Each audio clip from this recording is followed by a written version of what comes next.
안녕하세요. 좋은 아침입니다. 오늘은 창세기 10장에서 12장까지입니다. 자, 노아의 그 포도주 수입 체험 사건이 어제 있었잖아요. 자, 그래서 막 이 집안이 막 시끌시끌하고 저기 삼형제가 막 난리가 나고 그랬었지 않습니까? 자, 그 일을 하나님께서는 우리에게 성경을 통해서 다 보여주셨는데, 자, 이게 노아의 가정에 어떠한 일을 흉보기 위함이 아니었잖아요. 예, 바로 그 문제의 핵심이 뭐였죠? 바로 죄를 대하는 태도를 말씀해 주시기 위해서 이 사건을 우리에게 보여주셨던 건데요. 자, 여러분, 그 홍수 이후에 노아는 50년을 더 살고 그의 나이 950세에 죽었다라는 말로 이제 9장이 막을 내렸지 않습니까? 자, 오늘 이제 10장에서는 노아의 아들들의 족보가 쫙 나오고 있어요. 뭐 이름도 많고 못 알아듣겠고 막 어려운 이름들이 많은데 읽다 보면은 이걸 왜 우리가 이 이야기 도대체 우리에게 왜 하시는 건가? 이걸 왜 여기다 적어 놓으신 거지? 하는 막 궁금증이 생기게 되잖아요. 자, 근데요, 여러분, 이 족보는 단순히 누가 누구의 아들인가, 요걸 알려주기 위한 명단이 아니었더라고요. 창세기 10장은 사람의 계보가 아니라 바로 민족의 지도를 보여주는 그런 장인 거예요. 그러니까 홍수 이후 하나님께서 세상을 다시 어떻게 퍼뜨리셨는지, 각 민족이 어디서 시작되었는지를 정리해서 보여주는 그런 장인 겁니다. 그래서 이 장은 개인의 신분을 증명하는 그런 족보가 아니라 세상이 어떻게 질서 있게 다시 세워졌는지를 보여주는 그런 기록서인 거죠. 한마디로. 자, 근데요. 5절을 보시면 이들로부터 여러 나라 백성으로 나뉘어서 각기 언어와 종족과 나라대로 바닷가의 땅에 머물렀더라 라는 말이 나오고 있거든요. 그러니까 이 말을 읽는 순간 뭐야 이때부터 다른 언어로 썼다는 거야? 뭐 이런 생각이 들었어요. 근데 그건 아니고 11장이 바로 이제 이 10장 다음에 바벨탑 사건이거든요. 자, 그 결과를 사실상 먼저 보여준 게 10장이라고 생각하시면 돼요. 그러니까 가령 예를 들면 우리가 역사 공부를 할 때도 조선은 팔도로 나뉘어 있었다라고 말한 뒤에 왜 그렇게 나뉘게 되었는가를 설명하는 그런 구조가 있잖아요. 그런 구조라고 보시면 됩니다. 자, 그래서 이 10장이 중요한 이유가 바로 다음 장인 11장과 연결되기 때문인 건데요. 자, 10장에서 하나님은 이미 세상을 흩어서 번성하게 하셨는데 11장 바벨탑에서는 인간이 흩어지지 않으려고 하거든요. 예? 하나님의 계획과 인간의 욕심이 정면으로 대비되는 지점이 바로 여긴 거예요. 자, 이 족보를 통해서 하나님은 이스라엘 백성에게 분명한 메시지를 주고 계시거든요.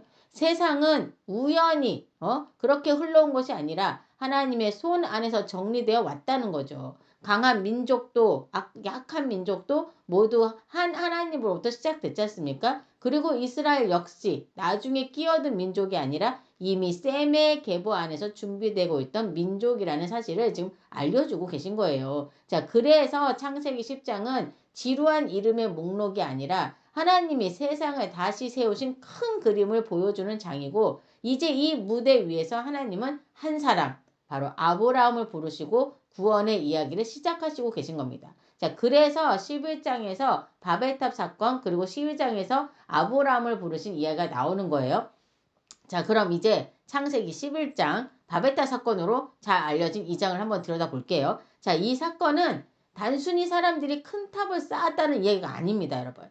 여기에서는 하나님과 인간 사이의 방향 충돌이 분명하게 드러나 있는 거예요. 그러니까 홍수 이후 사람들은 여전히 하나의 언어를 사용하고 있었잖아요. 그러니까 한 계보니까, 그쵸? 그 노아의 자손들이잖아요. 자, 하나님은 9장 1절에서 하나님이 노아와 그 아들들에게 복을 주시며 그들에게 이르시되 생육하고 번성하여 땅에 충만하라 라고 정확하게 말씀하셨거든요. 자, 그럼 여기서 땅에 충만하라 라는 의미가 뭘까요? 여러분들이 그냥 단순하게 생각해도 한 곳에 뭉쳐 있으라는 말은 아니라는 건 아시겠죠? 그러니까 땅 전체를 채우라는 말이잖아요. 자, 근데 11장 4절을 읽어볼게요. 노아의 후손들이 말하는 내용이거든요.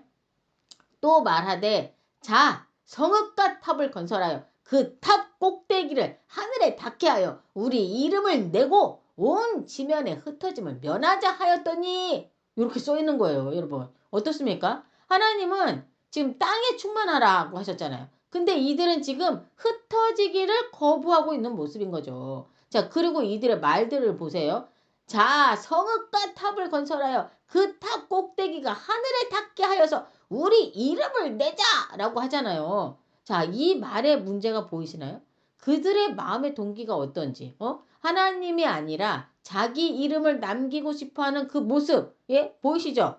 자, 바벨탑은 하늘에 닿으려는 건축물이 아니라 하나님 없이도 안정과 의미를 확보하려는 그 인간의 시도였던 겁니다. 자, 그러면서 그들이 흩어지기를 거부하잖아요. 예? 왜죠? 하나님보다 인간 공동체를 더 믿고 신뢰하려는 그 마음, 야, 우리끼리 똘똘 뭉치면, 그 누구도 우리를 해하지 못할 거라는 그 마음, 그 마음이 있었던 겁니다. 자, 근데 너무 웃기죠, 여러분. 자신들을 해하는 존재는요, 하나님이 아니잖아요. 그 누구였죠? 바로 자기 자신들이 그렇게 믿고 있던 자기네 공동체에서 어떻게 분열이 일어나고 시기하고, 예? 문제가 일어나잖아요. 그쵸? 자, 그래서 하나님은 이들의 언어를 혼잡하게 하시는데요. 이거는 감정적인 벌이 아닙니다, 여러분. 인간의 교만이 더 커지기 전에 멈추게 하시는 그 은혜의 개입이었던 거죠. 자, 언어가 나뉘니까 사람들이 더 이상 하나로 뭉칠 수가 없죠. 도대체가 얘가 무슨 말 하는지 알 수 없으니까 자기가 알아들을 수 있는 말을 하는 사람들끼리 그게 똘똘똘 뭉치게 된 거예요. 그러면서 어떻게 각각 흩어져서 결국 온 땅으로 흩어져서 살게 된 거죠. 자, 그리고 바로 이 지점에서 성경은 다시 셈의 족보를 보여주고 있더라고요. 이 바벨 사건을 이제 끝날 무렵에 다시 셈의 족보가 나와요. 왜 다시 셈의 족보를 말하는 거지? 라는 생각이 들었거든요. 자, 그거는 바벨탑 이야기가 인간 전체의 실패의 이야기이기 때문인 거예요. 여러분, 우리가 그 노아의 실수를 대하는 그 세 명의 자녀의 태도를 봤잖아요. 함은 아버지의 그 벌거벗은 걸 보고 막 조롱하고 비웃, 형도 봤어!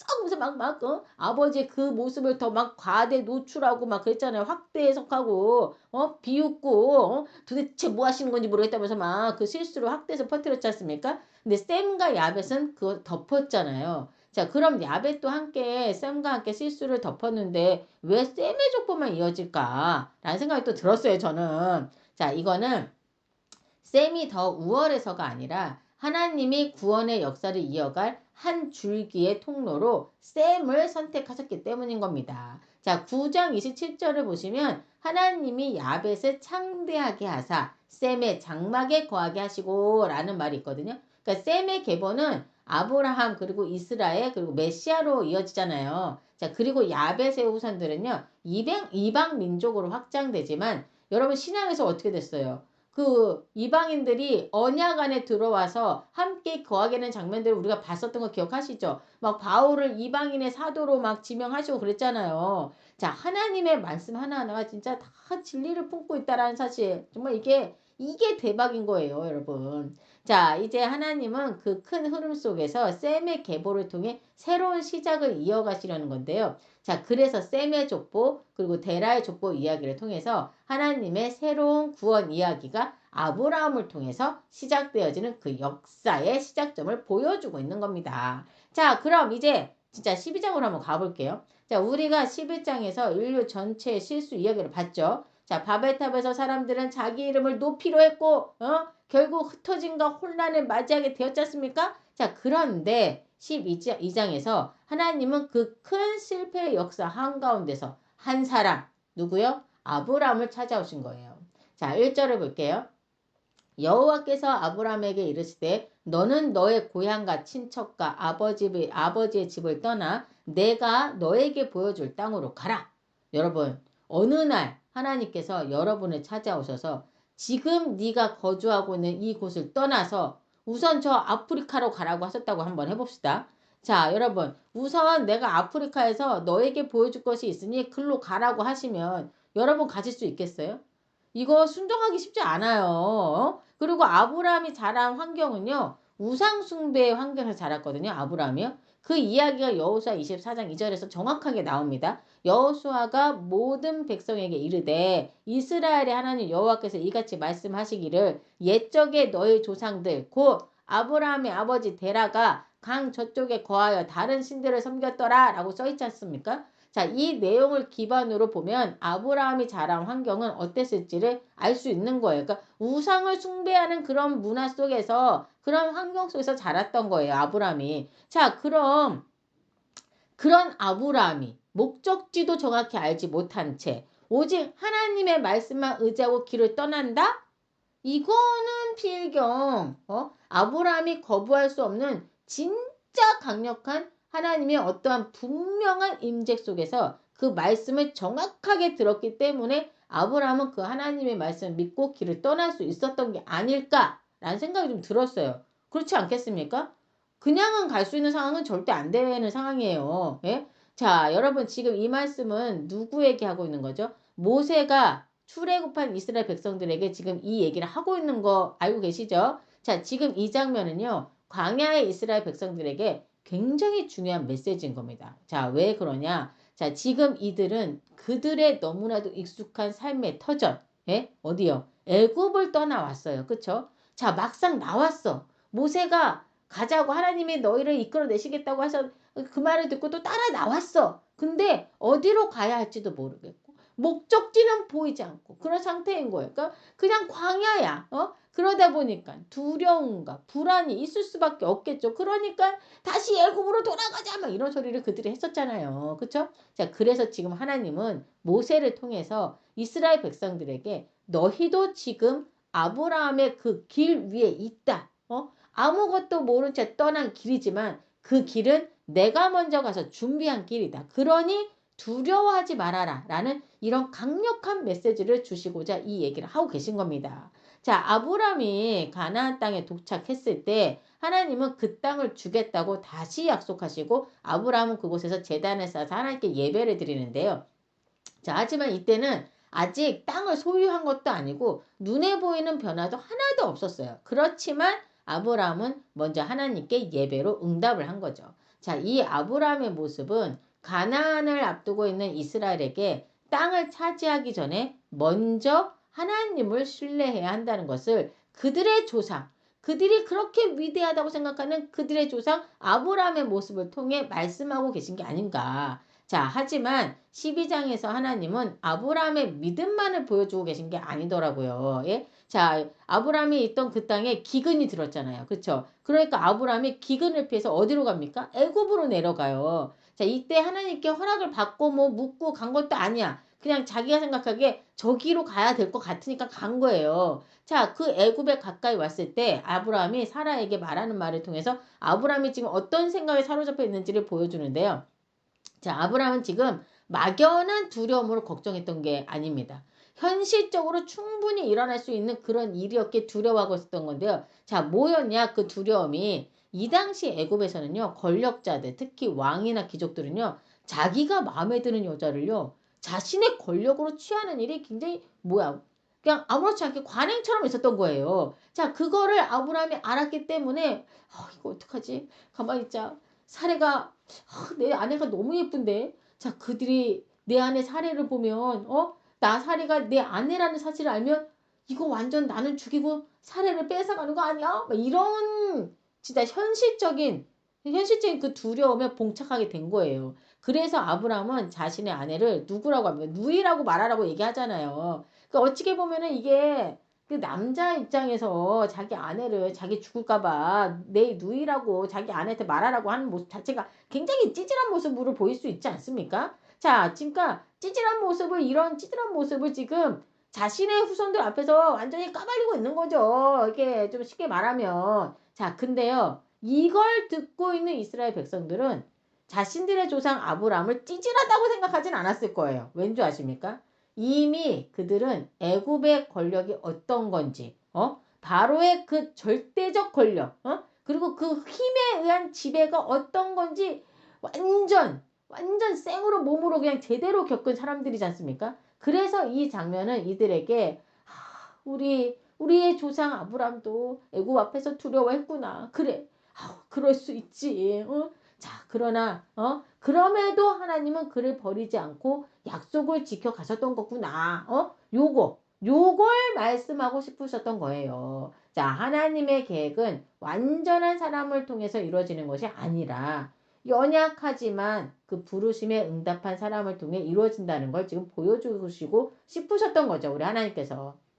자, 우리 하나님께서 지금 노아에게 무지개 언약을 맺으셨던 것도 기억하시죠, 여러분? 예? 자, 왜죠? 하나님은 자신의 언약을 통해서 세상을 붙들어 가시겠다는 하나님의 의지를 보여주신 거잖아요. 그래서 실제로 아브라함의 두려움이 현실이 됐어요. 여러분 아시죠? 자, 그래서 사례가 애굽의 왕 바로에게 이끌려 갔죠. 예. 자, 진짜 가만 보면 이런 세상에 안 태어난 게 정말 다행이다. 라는 생각도 들고, 뭐, 감사하지 않습니까? 이게 인권이 있는 거야, 뭐야. 막 이런 생각이 들잖아요. 자, 어쨌든 바로는 아름다운 사례를 보고 그의 오빠라고 말한 아브라함에게 어우, 그냥 오빠잖아요. 이 예쁜 처자의 오빠라잖아요. 그러니까 어떻게 막 양가, 소, 노비와 암수, 나귀 등 막 선물을 겁나 준 거예요. 자, 아브라함도 이 일이 정말 자기 아내를 빼앗기고 이 선물을 받은 게 마음이 좋았겠습니까, 여러분?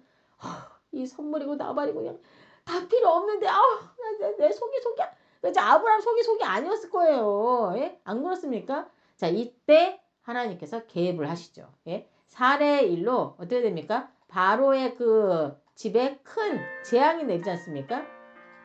자, 지금 이 모든 스토리를 듣고 있는 이스라엘 백성들, 그리고 여러분들은 어떤 깨달음이 있어요? 자, 하나님은 이 이야기를 통해서 정확하게 저와 여러분에게, 그리고 이 이스라엘 백성들에게 말씀하시고자 한 게 명확하게 있으셨던 거예요. 뭔지 아십니까? 너희가 이 세상에서 살아갈 때 너희 자신들을 바라보며 나아가는 게 아니라 조상들을 끝까지 붙들어 주셨던 하나님을 바라보며 믿음으로 나아가는 그 삶의 자리가 돼야 된다. 이걸 지금 하나님께서는 말씀해 주시고 계신 겁니다. 자, 창세기 12장은 바로 그 믿음의 방향을 분명히 보여주기 위해 기록한 장인 거예요. 자, 여러분들도 이 말씀을 읽고 여러분께서 또 말씀을 통해서 얻는 깨달음, 그걸 통해서 내 삶으로 어떻게 이어지게 할지 여러분들에게 그런 은혜가 넘치기를 바랍니다. 자, 이 시간 기도함으로 마치도록 할게요. 하나님 감사합니다. 오늘도 말씀 안에 거하게 해주심에 감사를 드립니다. 말씀을 읽을 때 우리가 하나님께서 우리에게 주시고자 하는 그 말씀을 잘 깨닫고 알아서 삶으로 살아내는 저희가 되게 하여 주옵소서. 항상 함께해 주시고 이끌어 주시는 주님을 찬양하며 살아계신 우리 주 예수 그리스도 이름으로 기도드립니다. 아멘.